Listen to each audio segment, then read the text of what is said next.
Green star hospital వారి ఆధ్వర్యంలో ఈరోజు మూర్ఛ వ్యాధి పట్ల తీసుకోవాల్సిన జాగ్రత్తలపైన అవగాహన కల్పించి మెడికల్ క్యాంప్ నిర్వహించడం జరిగింది. ఈ సందర్భంగా neuro physician doctor Amrit Reddy, general physician doctor లెక్కల విద్యాసాగర్ రెడ్డి గారు మాట్లాడుతూ రోగికి మూర్ఛ వ్యాధి వచ్చినప్పుడు దగ్గరలో ఎలాంటి వస్తువులు ఉంచకూడదు అని, చేతిలో ఇనుప వస్తువులు పెట్టకూడదని అన్నారు. రోగికి మూర్ఛ వచ్చినప్పుడు మొదట తన కంట్రోల్లో ఉండదని, అలాంటి అప్పుడు ఆ వస్తువులతో తనకు హాని జరగవచ్చు కావున ఎలాంటి వస్తువులు దగ్గర ఉంచకూడదన్నారు. మూర్ఛ వచ్చి తన స్పృహలోకి వచ్చాక వెంటనే డాక్టర్ను సంప్రదించాలని సూచించారు.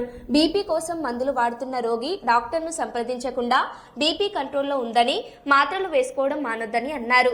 మూర్ఛ రోగి సమయానికి వైద్యం అందలేకపోతే భవిష్యత్తులో జ్ఞాపక శక్తి మందగించడం, నరాలు సచ్చగిలిపోవడం, పక్షవాతం లాంటి జబ్బులకు గురవుతారని అన్నారు.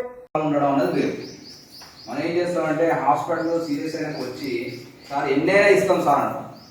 ఎన్ని అవసరం లేదు, ఒక్క 1000 రూపాయలు పెట్టుకుంటే ఒక సంవత్సరం దాకా మళ్ళీ అవసరం లేదు, ఒక సంవత్సరం దాకా.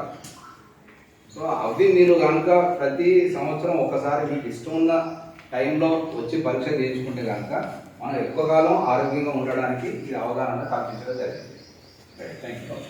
అక్కడ కానీ మీరు ఏం చేస్తారంటే కొందరు దగ్గరలో చూపించుకోవడము, బీపీ తగ్గింది కదా అని బీపీ టాబ్లెట్ మానేయడము, షుగర్ తగ్గింది కదా అని షుగర్ టాబ్లెట్ మానేయకండి అస్సలకి.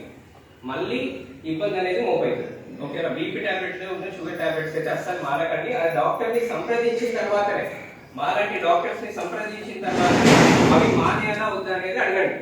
ఓకేనా? ఎంతో మంది పేషెంట్స్ ఈ మధ్య చూస్తున్నాం, బీపీ టాబ్లెట్స్ మానేస్తున్నారు, షుగర్ టాబ్లెట్స్ మానేస్తున్నారు, మళ్ళీ పక్షవాతంతో రావడం జరుగుతుంది, కాల్చేసి పడిపోయి. ఇట్లాంటి కేసులు నేను చాలా చూసినాను. ఫస్ట్ ఒకసారి పక్షవాతం వస్తుంది, అప్పుడే చెప్తాం అమ్మ ఇప్పుడు కూడా మీరు బీపీ టాబ్లెట్స్ మారదు, షుగర్ టాబ్లెట్స్ మారదు, పక్షవాతం గోళీలు అసలు మారదని. బట్ అయినా కూడా వాళ్ళు సరిగ్గా వినకుండా మళ్ళీ ఇంకోసారి అట్లనే బీపీ టాబ్లెట్స్ షుగర్ టాబ్లెట్స్ మారడం వల్ల మళ్ళీ పక్షవాతం వచ్చింది రెండోసారి, అట్లా మూడోసారి కూడా వచ్చిన పేషెంట్స్ ఉన్నారు. సో అట్లయితే ఎవరు చేయకండి. ఓకే? ప్రైమరీగా ఏం చేయాలి సార్? రిసెప్షన్ ఏం చేయాలి? అదే సార్, మెయిన్ ఏంటంటే సార్ ఒక సైడ్ టర్న్ చేయాలి సార్ పేషెంట్. అంటే రైట్ సైడ్ కానీ లెఫ్ట్ సైడ్ కానీ మనం ఒక దిక్కు మలపాలి పేషెంట్. మలిపి కొంచెం గాలి మంచి అందేలాగా తల కింద కొంచెం మెత్త పెట్టడము. ఈ సపోజ్ ఏమన్నా ప్రమాదకరపు వస్తువులు ఏమన్నా ఉంటే చుట్టుపక్కల దానికి ఇట్లా చేతులు కొట్టుకోవడం వల్ల అవి తాకుతాయి కదా సార్, వాటిని ఏంటంటే దూరం జరపాలి. ప్రమాదకర వస్తువులు దూరం జరపాలి.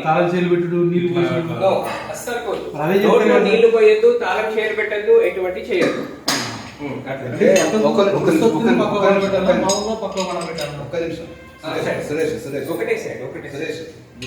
అయితే మనందరం కూడా ఈ సినిమా చూసి నరం పట్టుకుంటే ప్రెగ్నెన్సీ, లేకుంటే ఫిట్స్ వస్తే తాళం చేతులని ఒక అపోహలలో ఉన్నాము.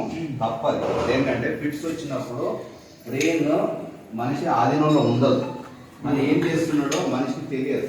మీరు చేతిలో కట్టున్నది అనుకో, తను కొట్టుకొని తనే కట్ చేసుకోవచ్చు. సో ఇనుప వస్తువులు ఏది కూడా దగ్గరలో ఉండొద్దు.